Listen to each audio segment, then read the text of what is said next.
Hi friend, আমি কণিকা। আমার সেলাই ঘরে আপনাদের সবাইকে সুস্বাগতম।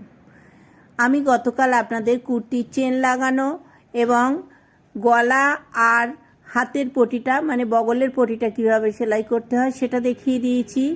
আজকে আমি দেখাচ্ছি আপনাদের মাপ নেওয়া। দেখুন, আমার কুর্তির টোটাল মাপ হয়েছে, মানে কাটিংয়ের পর টোটাল মাপ 22.75, 22.75 হয়েছে 75। তো আমাদের মাপ নিতে হবে 35, অর্থাৎ 7.5। একদিকের মাপ হবে 7.5।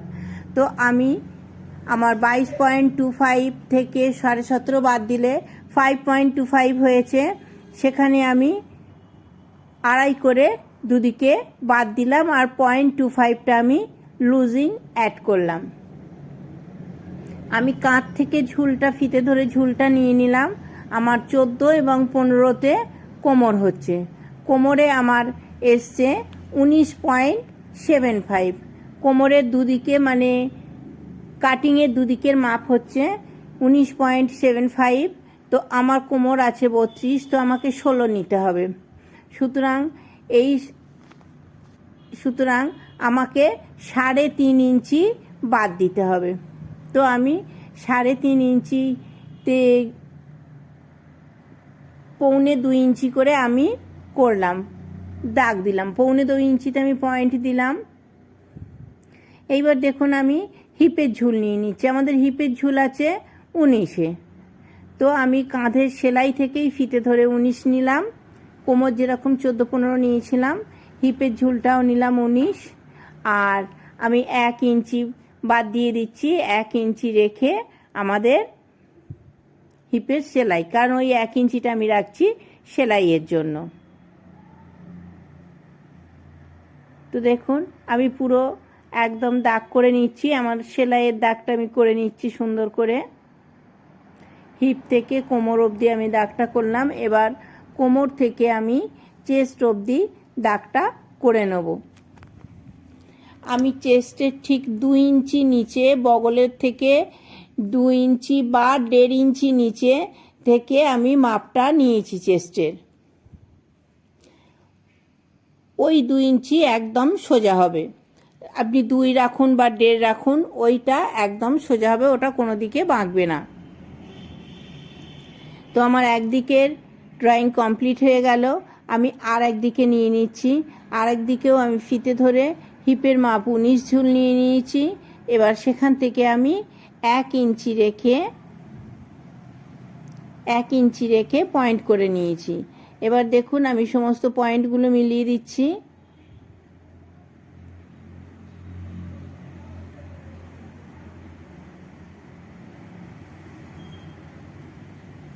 পয়েন্টগুলো মেলানো হয়ে গেল। এবার আমি সেলাই করব। দেখুন, আমি কিন্তু বগলের যে পাইপিংটা দিয়েছি, পট্টিটা দিয়েছি আর কি, সেই পট্টিটার নিচ থেকে আমি সেলাই করছি। আমি প্রথমে লক সেলাই করে নিয়েছি, তারপর আমি সেলাই করছি। আমি হিপের কাছে গিয়েও সেলাইটা লক করার জন্য আর একবার ঘুরিয়ে নেব। আমি সবসময় ডবল সেলাই দিই। ডবল সেলাই দিলে কি হয়, টানাটানি করলেও সেলাই কেটে যাওয়ার ভয় থাকে না।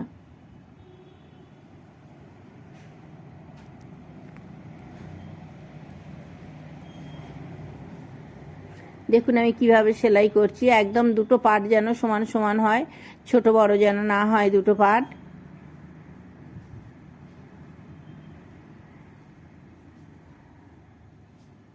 হিপ অবধি আমি সেলাই করে আসবো।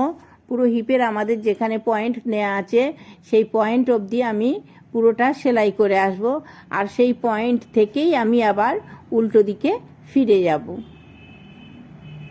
তাহলে আমার ওই পোর্শনটা লক হয়ে যাবে।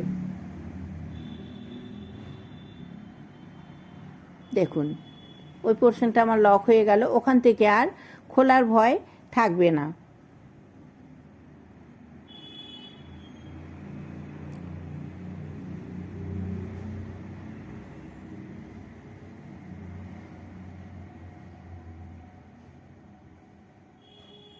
এখানটা আমাদের আগেই লক ছিল, আর দ্বিতীয়বার লক করার কোনো দরকার নেই। আমি দ্বিতীয় পার্টটাও সেম করে নিচ্ছি। দেখুন, বগলের কাজটা আমি আগে লক করে নিচ্ছি, নিয়ে তারপর আমি রানিং সেলাই দিচ্ছি।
এবারে সাইডের কাপড়টা মুড়ে নিচ্ছি।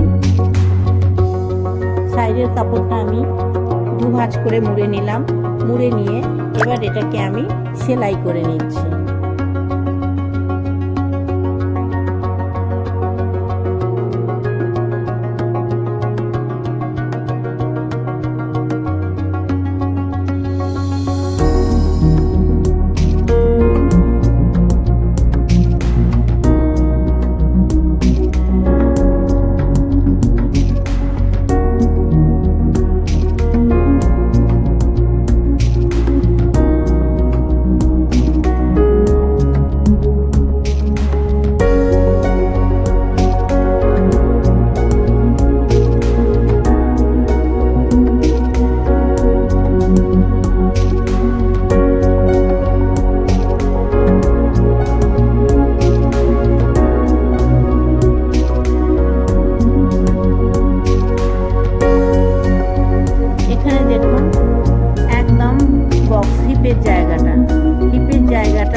করে নিচ্ছি। দেখুন একটা ফোল্ড এদিকে মোড়া হবে আর একটা ফোল্ড ওদিকে মোড়া হবে, আর মাঝখান থেকে সোজা সেলাই করে আমি এদিকে চলে আসবো।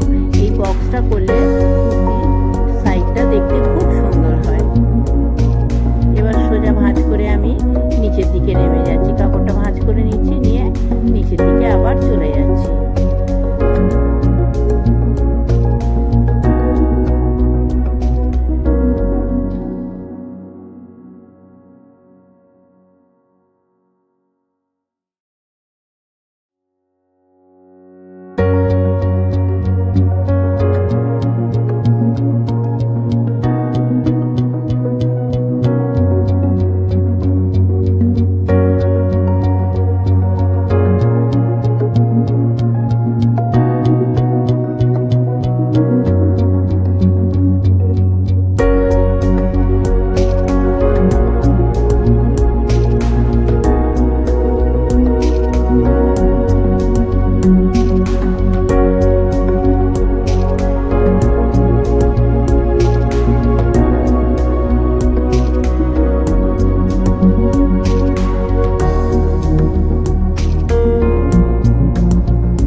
সাইডে চলে এলাম, একইভাবে ভাঁজ করে নিলাম।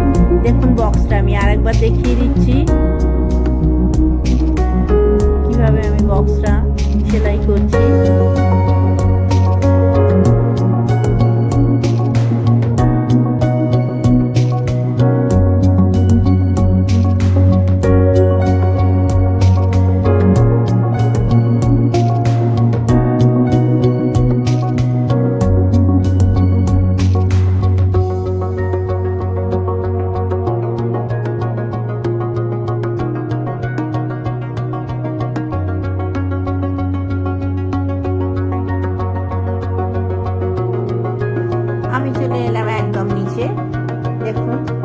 একইভাবে দুটো সাইড আমি যেভাবে ফোল্ড করে মুড়েছি দুবার, এটাও ঠিক দুবার আমি ফোল্ড করে নিচ্ছি।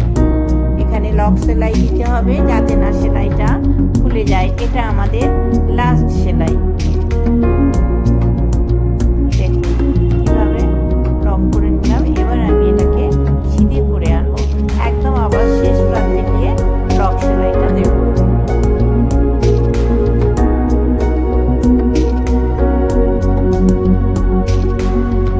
আমার সঙ্গে পুরো ভিডিওটায় থাকার জন্য আপনাদের সবাইকে অনেক অনেক অনেক ধন্যবাদ। আমার কাজ যদি আপনাদের ভালো লেগে থাকে তো প্লিজ প্লিজ প্লিজ আমার চ্যানেলটা সাবস্ক্রাইব করে আমার সঙ্গে থাকবেন। Thank you.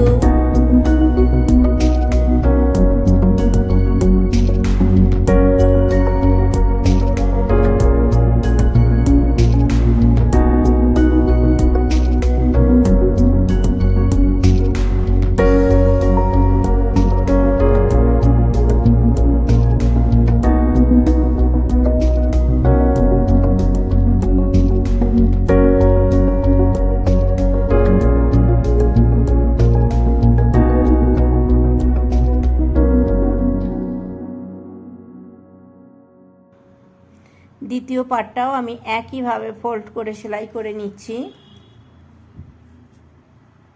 প্রথমে লক সেলাই, তারপর পুরোটা সোজা সেলাই করে আবার শেষ প্রান্তে একটা লক সেলাই। দেখুন আমার কুর্তি রেডি হয়ে গেছে, শুধু গলার আর বগলের হেমটা বাকি আছে।